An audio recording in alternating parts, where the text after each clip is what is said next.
Ay, kukunin daw yung jersey. Kawawa naman tong varsity ko. Puta na. Paggawaan na lang kita, Je. Grabe yung ginawa sa ano ko. Sasabihin niyo dyan.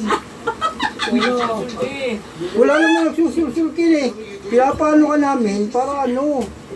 Nagtatanggol ka nga namin, isusul ba yun? Mali naman pinagsasabi niyo eh. Bakit mali? Bakit di ko alam wala Si Bixi, tama pala yung mga kasama mo. Wala Oo, kang jersey. tama pala yun. Di ka Maglalaro walang ka ng jersey. tibidad. Dahil sama-sama ka doon. Na tibidad, oh. Tatawagin pangalan mo 3 points na tibidad. Sino yun? Hindi, mali yun, pare. sa kanila po.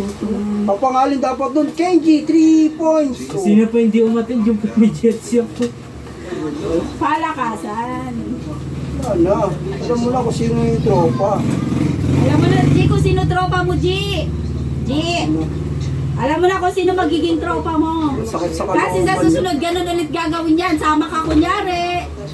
Tapos wala ka naman jersey. Pero may jersey ka, G, wala ng pangalan. Di na! Jersey ng barangay ang pinag-uusapan natin eh. But sa jersey lang, maraming jersey si Kenji. Kayang bumili. Kaso, Gusto siyempre, pagawaan ko pa si Kenji ng ano eh. Kasama sa pagkakaibigan Customize yung may dapat. kasama pang ano eh. May panjama pa eh. Yung inubad.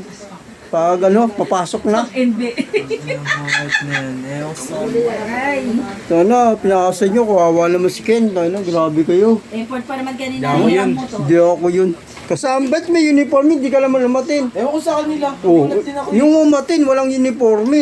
Ewan sa kanila. Boy, nakakasama naman yun, pare. Umattend ba si Ken? Oo, pumunta yun dun eh. Sino nagsabi wala ng jersey doon? Ang iniwan ko sa inyo.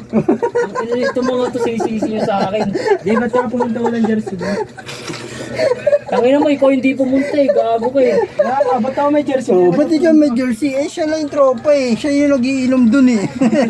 Hindi ka naman nagiinom eh. Gabi, ewan sa kanila. Bakit? Ba't ako may jersey? Gagawin puto. Ikaw malakas sa tropa, hindi si Ken. Ano ko ba? Kasi sabi Grabe ka. kay sa kanila, pasok ko si Kenji. Kahit na anong sabi mo dun, kung hindi naman nila gusto, wala silang magagawa dun. Ganun yun. Kaya huwag kang magpipiling, huwag kang magpipilit. May sinusulsul mo dyan.